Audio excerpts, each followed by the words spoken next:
President. The senator from Texas. Madam President, I didn't come to the floor to speak on this matter, but listening to the comments of my friend from Illinois about the contributions made by immigrants to our country, and I will wholeheartedly agree with him about that. Really, when I think about immigration, I think it's really sort of the secret sauce to American success. It's the notion that you can come from anywhere with virtually nothing, and you can legally immigrate to the United States, and then you can begin to get one of those very difficult jobs, working in the fields, working in a meat packing plant or someplace else, and begin your climb toward the American dream. And that's, to me, one of the crown jewels of our country. It's what makes us different. You look at other countries around the world, they don't welcome immigrants. They shun immigrants. And their economies and their countries suffer for it.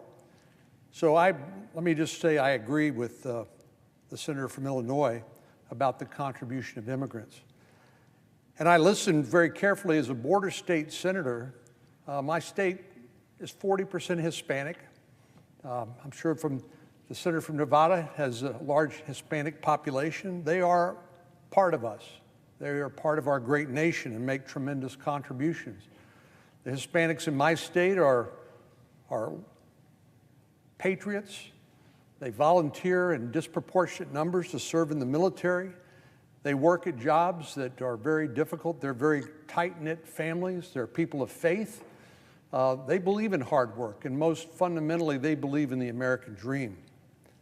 But I don't think it does any tribute to their contributions or their sacrifices to say that people can come to this country without complying with our laws. And I also join in the senator's frustration at our inability to get anything substantially done in this space. But I don't think it's good enough for us to complain about how hard it is. We're all volunteers. What we have to do is do the hard work, and we have not done it since I've been here. We've not done the hard work to try to build that consensus in order to pass meaningful immigration reform, and we need to do that. And it's on us. We can't blame somebody else. We're the ones responsible. We haven't done it, and we need to do it. But I would just point out, and the senator from Illinois knows this, that my state has a 1,200-mile border with Mexico. This is ground zero for the humanitarian crisis that's currently appearing at the border. The Biden administration reversed a lot of the policies of the previous administration without having an alternative plan in place. And it was interpreted as laying out the welcome mat for anybody and everybody who wanted to come to the United States. That's why we're seeing these unprecedented numbers, or at least numbers we haven't seen for 20 years, and people trying to stream across the border into the United States. And I know that there's a lot of debate about, well, should we have physical barriers at the border? The truth is, the experts, the Border Patrol, have told all of us that, yes, you have to have physical barriers in some hard-to-control places, but you also need technology and you need boots on the ground. Because this is not just about people immigrating to the United States. This is about the drugs that killed 93,000 Americans last year alone, most of which come across the southern border. Cocaine, meth, fentanyl, heroin, just to name a few. And when we see the current crisis at the border, because of this reversal of the previous administration's policies without any alternative plan in place, this is an open invitation to the cartels to take advantage of the circumstances. And what it means as a practical matter, then so many people come across at the same time, which is what is happening now, including tens of thousands of unaccompanied children. The Border Patrol, which is the law enforcement officials who are given the mission of securing our border, they have to leave the front line of the border to go change diapers and clean and feed these kids because there's simply not enough personnel there in order to handle this flood of humanity. And what happens when they leave the front lines? Well, in one sector, the Border Patrol chief told me 40% of their agents had to leave the front lines, which then was a green light for the drug components, the drug smugglers, to bring the poison that killed 93,000 Americans in the United States last year alone across the border. These criminal organizations are very sophisticated. They know exactly what they're doing.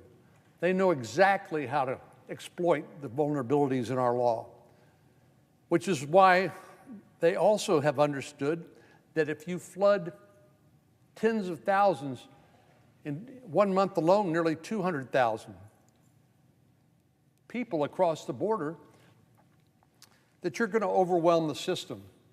And if you coach the migrants to make a claim of credible fear of persecution, that you might just be put into our asylum system, which then has about 1.3, I think, million cases backlogged in our immigration courts, which means we're forced to give you a notice to appear at a future hearing so you can present your case in front of an immigration judge.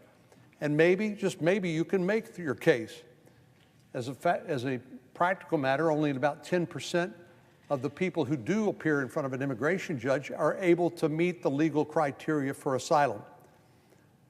But here's how the cartels, how the transnational criminal organizations have figured out how to exploit our laws. Because we have to release people and give them a notice to appear because of the sheer volume, most of them don't show up for their court hearing.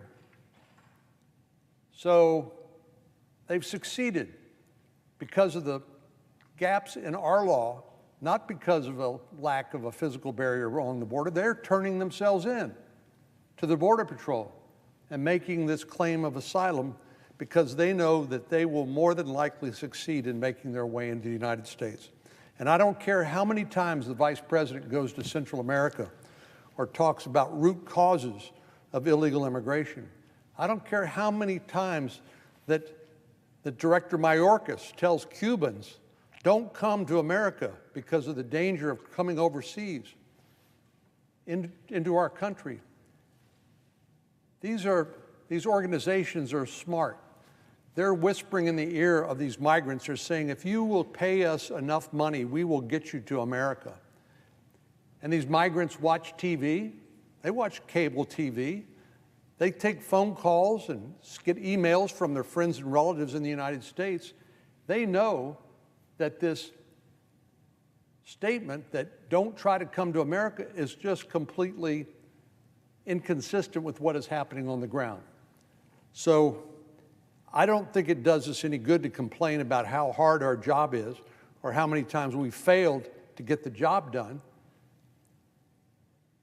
What I'm really concerned about right now is that the Majority Whip, who's also chairman of the Judiciary Committee, has basically told us he's going to give up on a bipartisan immigration reform bill, and they are going to try to jam this through on a purely party line vote in this reconciliation bill, otherwise known as the reckless tax and spending spree.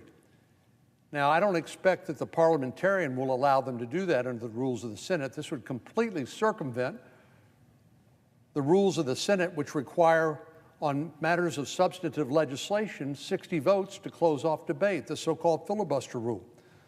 But I couldn't resist responding to the Majority Whip's, the senator from Illinois' statements about how hard our job is. I don't think it does us much good to come here and say, this is really hard. This is really hard. Our constituents expect us to fix it, and we know how to do it if we will just do our job. So, Madam President, on the bipartisan infrastructure bill now before the Senate, I'm glad to see that the Majority Leader, Senator Schumer, is allowing amendments to be presented from folks on